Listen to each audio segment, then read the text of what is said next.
Everyone, আসসালামু আলাইকুম। সবাইকে ঈদ মুবারক।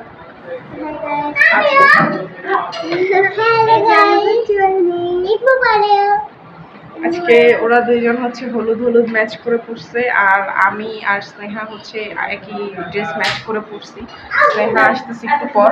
তো এখন আমরা চলে আসছি নানুর বাসায়, এসেই চটপটি খেলাম। তো এখন আস্তে আস্তে ঘুরতে নামবো, দেখি কাদের কাদের বাসায় আজকে যাওয়া যায় ঘুরতে।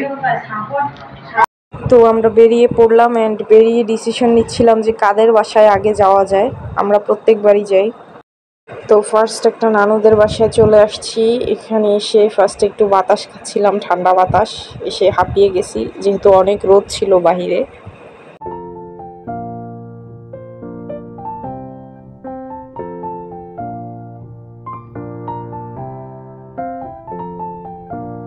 সো এখানে আমি একটি ডেজার্ট নিয়ে নিলাম, এটি আসলেই বেস্ট ছিল। তো আমরা এখন খাচ্ছি ফ্রুট সালাদ।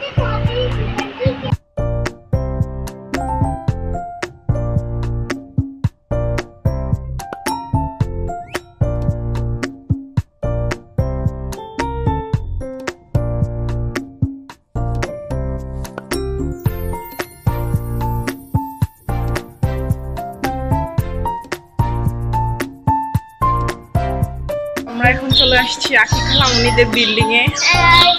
অনেকগুলো পথ হেঁটে আসতে হয়েছে। তো এখন আমার 4 তলা উঠতে হবে সিঁড়ি দিয়ে। তো চলুন যাওয়া যাক।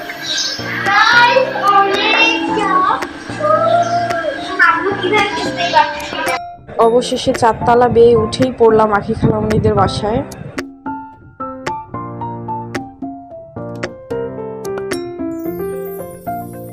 প্রথমেই নিয়ে নিলাম কাস্টার্ড, এটা বেশি মজা হয়েছিল।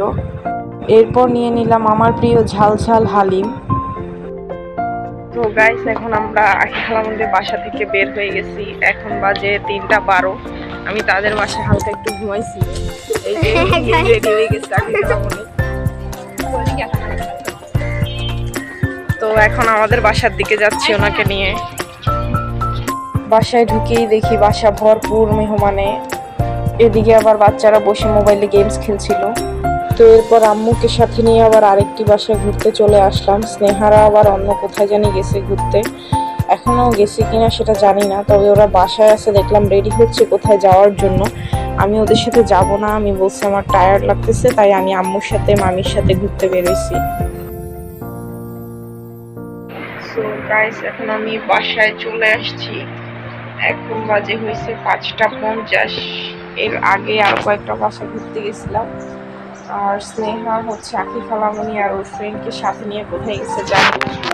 তো আসলে আবার আরো 2টা বাসায় ঘুরতে যাওয়া বাকি আছে, সেখানে যাব সন্ধ্যার পরে। এখন হচ্ছে যে সন্ধ্যা হয়ে যাচ্ছে।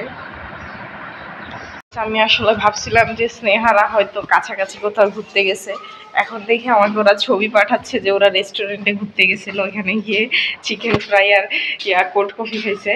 তো যাই হোক, আমি যাইতে পারি নাই, মিস করলাম। আমাকে অনেকবার জিজ্ঞেস করছে অবশ্য ওরা। তো এখন আমরা অহনাদের বাসায় যাচ্ছি, ওরা সেখানে নাকি চলে আসছে। এখন অহনাদের বাসায় পৌঁছাবো, দেখি। টাটা। তো অহনাদের বাসায় আসার সাথে সাথেই আন্টি অর্থাৎ অহনার আম্মু আমাকে রোল খেতে দিল। আমি এসেই খাওয়া শুরু করলাম, কেননা ওনার রোল বানানোটা আমার অনেক ফেভারিট। অনেক সুস্বাদু হয় রোলটা। উনি প্রত্যেকবার আসলেই রোল আর চা বানাই খাওয়ায়। দেখেন, ওরা রেস্টুরেন্টে খেয়ে 956 টাকা বিল করছে। মানে ভাগ্য ভালো আমি যাইনি। আমি ভাবছিলাম যে লোকেশনটা হয়তো সুন্দর, কিন্তু পরে ছবি দেখলাম যে অত আহামরিও সুন্দর না। ভাগ্য ভালো আমি যাইনি, আমার এতগুলো টাকা না হলে পিছন মারা যাইতো। এই হচ্ছে আমি আন্টির হাতের রোল খাচ্ছি, এটাই ভালো লাগতেছে অনেক। আমাদের এতগুলো টাকার বিল, শুভকামনা। তো এরপর আমি ওদেরকে সান্ত্বনা দিয়ে বললাম এবার আন্টির হাতের মজাদার চা খা। রেস্টুরেন্টে গিয়ে তো যা খেলি, টাকাগুলো শুধু শুধু চলে গেল। মানে ঈদের দিন রেস্টুরেন্টে যাওয়ার কোনো মানে হয়?